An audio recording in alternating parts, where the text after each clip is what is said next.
Hey, amazing people. I have not forgotten. Life is just lifing. I know you know about it. But I'm back. It's Tracy Lene, The Power of Now by Eckhart Tolle. I've been in the now moment, which I'm really proud of. So let's get started with this book. If you've ever been in a life or death emergency situation, you will know that it wasn't a problem. The mind didn't have... Nope, I've already read that.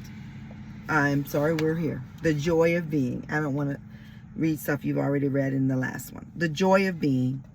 To alert you that you have allowed yourself to be taken over by psychological time, you can use a simple criterion.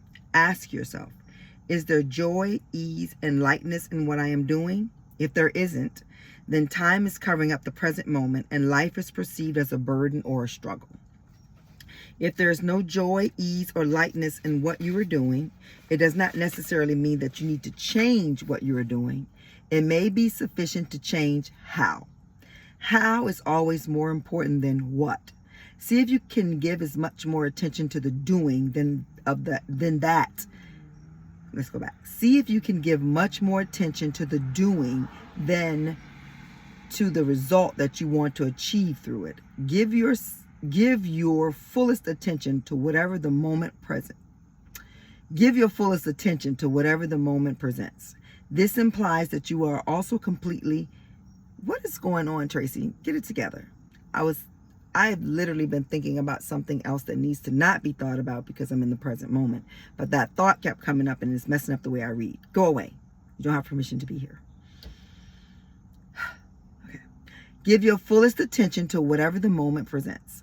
This implies that you also completely accept what is, because you cannot give your full attention to something and at the same time resist it.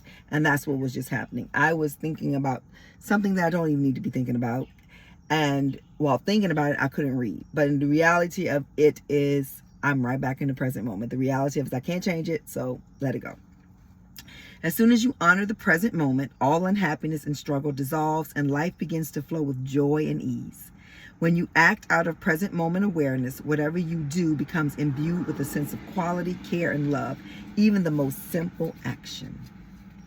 So do not be concerned with the fruit of your action. I'm going to say that again. Do not be concerned with the fruit of your action. Just give attention to the action itself. The fruit will come of its own accord. This is a powerful spiritual practice.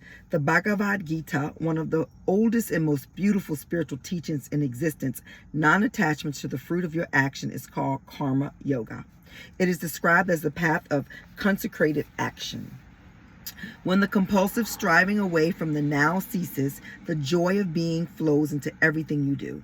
The moment your attention turns to the now, you feel a presence, a stillness, a peace. You no longer depend on the future or fulfillment and satisfaction. You no longer depend on the future for fulfillment and satisfaction. You don't look to it for salvation. Therefore, you are not attached to the results. Neither failure nor success has the power to change your inner state of being. You have found the life underneath your life situation.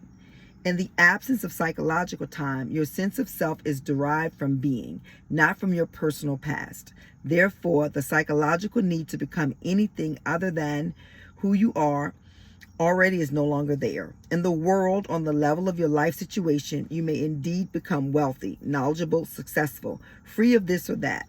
But in the deeper dimension of being, you are complete and whole now. This is the question someone asks. In that state of wholeness, would we still be able or willing to pursue external goals? And this is Eckhart. Of course. But you will not have illusionary expectations that anything or anybody in the future will save you or make you happy. Let me say it again for the cheap seats. Of course. But you will not have illusionary expectations that anything or anybody in the future will save you or make you happy. As far as your life situation is concerned, there are many things to be obtained or acquired. When Christians say Jesus saves, some of them miss the connecting part where Jesus has already given you the tools. So Jesus indeed saves by following the steps and the patterns and the outline and the blueprint that Jesus, the Christ, gave you. That's what saves you. Not somebody flying on a magic carpet out of the sky to come down and save you. That's not going to happen. Let me rephrase it. I can't tell you that's not going to happen because I don't know. but it might be more probable for you to take those teachings that Jesus gave you and apply them to your life for success. Actually do them. Stop saying Jesus died for my sins as if that means you can act a plumb motherfucking fool and nothing happens to you. That's not what that means. Jesus of 2,000 years ago gave his life as a sacrifice so that you and I could see that it's beyond the flesh, that the real is the spiritual. I believe personally that Jesus of 2,000 years ago was just a sign that each of us must die to our own selfish things and personality and let the soul live through us. I don't believe you can sell your soul to the devil. I don't believe your soul is for sale. Your personality might be for sale. Most people's personalities are for sale. And so when I say most, I don't know everybody, but lots of people's personalities are for sale. I remember that challenge. They were saying, would you slap your mother for $1 million? And people were saying, hell yeah. And I was very grateful to hear both my sons said, ain't no amount of money make me slap my mama. They said, now Pops, I knocked the shit out of him. And they said Daddy would understand, but both my sons said they would not hit me for any amount of money. And both my daughters said, okay, no, I wouldn't, but they had to think about it. Anyway, my sons' so personality wasn't for sale to get some money off of slapping me.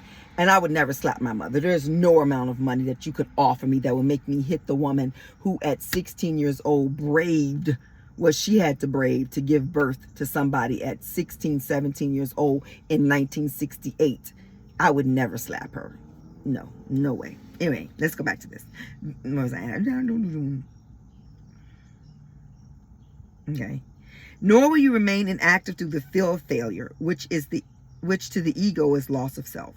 When your deeper sense of self is derived from being, when you are free of becoming as a psychological need, neither your happiness nor your sense of self depends on the outcome. And so there is freedom from fear. You don't seek permanency where it cannot be found. In the world of form, of gain and loss, birth and death, you don't demand that the situations, conditions, places, or people should make you happy and then suffer when they don't live up to your expectations. Nobody makes you happy. Happiness is a fully inside job. You can be around somebody that, if you're not fully connected inside, pulls out that part of you that are like, what the fuck is wrong with them? But that's still you. Nothing is ever them. It's still you. You can be around somebody that is literally the Grim Reaper. And if you have joy in your heart and in your soul, you be like, hey, Grim Reaper, what you up to today? Who you come for? Because even if it's me, I'm about to go back to the Lord. You know, that's the way I see it. Everything is honored, but nothing matters. Forms are born and die, yet you are aware of the external underneath the forms. You know that nothing real can be threatened. Let me say that again. Nothing real can be threatened. So if it's being threatened, this shit ain't real, and keep it moving. When this is your state of being, how can you not succeed? You have succeeded already. If you do anything with the intent of getting something back, you might as well not do it, because you're not going to get back what you think you're going to get, because you've already set up these expectations, and that's not going to happen. But when you give, just because giving makes you feel orgasmic, that's when everything comes back in a way you go, oh my God, I wasn't expecting that. I've learned to live my life that way.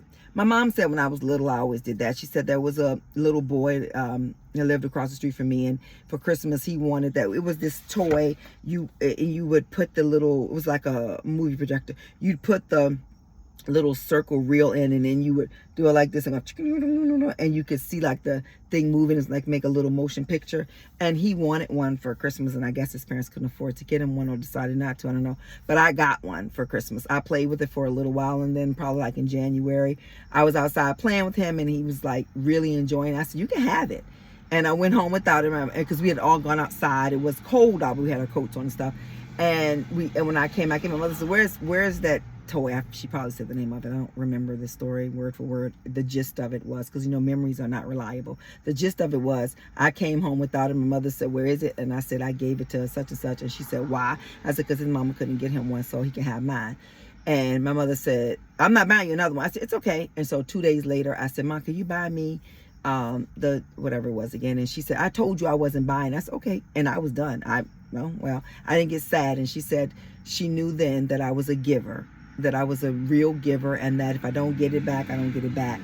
Later, my sister ended up getting one and she didn't want it and she gave it to me. Anyway, I got to have it back again, but I gave away the one I had. So you do get the things you want. So now this next chapter, the mind strategies for avoiding the now. I'm going to wait to read that. I'm only going to do 10 minutes today because this looks really juicy and I don't want to get started on it until Sunday. That's chapter 4. I have eked out some time in my very busy schedule on Sunday to do 2 readings, to do Sundays and Wednesdays. I'm going to change my clothes. Be like, oh, it's Wednesday. Even though I recorded it on Sunday. I might not change clothes. I don't know. Anywho, thank you so very much. I appreciate every last one of you. Like, share, subscribe, and understand this. No matter what is happening in your life right now, God told me to say this to you. No matter what is happening in your life right now, you are okay. You are okay. But did you die though? And just tell yourself that. If something happens, say, but did I die though? Nope. So it'll be okay. And I'm not talking about those major things. If something major happened to you, something traumatic, please charge it to my head and not my heart if you think I would ever make light of a real tragedy. I'm talking about the little simple things in life. You know, the things like, oh my God, I spent all my money and now, you know, they're about to turn off my lights. What am I going to do? You're going to be in the dark for a few days, maybe. Maybe in the dark you'll find the light in yourself. Maybe somebody, one of your friends will show up and give you the money. I don't know. I'm talking about the little things, not those big things, because I am not qualified for those. Anyway, I will see you on Sunday. You go have an amazing rest of your Friday and let your Saturday just be spectacular. Just do.